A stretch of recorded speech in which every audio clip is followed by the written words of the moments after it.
बिहार विधानसभा निवडणुकीचा निकाल लागल्यानंतर भाजपच्या विभागीय कार्यालयासमोर जे आहे ते जल्लोष साजरा करण्यात येत आहे। दृश्यात जर पाहाल तर मोठ्या प्रमाणामध्ये भाजपचे पदाधिकारी या ठिकाणी एकवटलेले आहे। ढोल ताशे वाजवत मिठाई भरवत जे आहे ते आनंद साजरा करत आहे। आपल्यासोबत काही पदाधिकारी आहेत, त्यांच्याशी बोलूया। काय सांगाल आजचा विजय काय वाटतं? बिहारने सांगितलं बिहार बोलेल एनडीए चहांगर बा काम बोलत बा।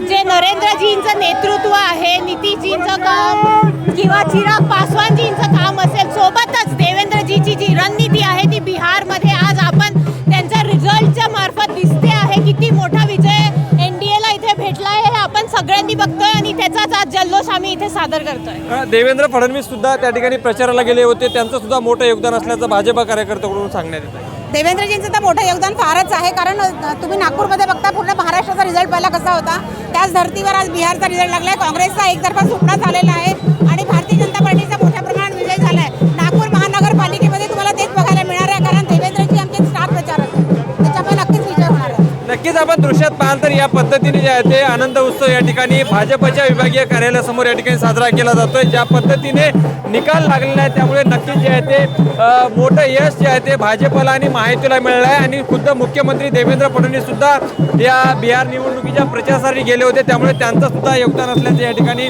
भाजप पदाधिकाऱ्यांकडून सध्याला सांगण्यात येत आहे। लोकशाही मराठी करता मी ज्ञानेश्वर पवार, नागपूर।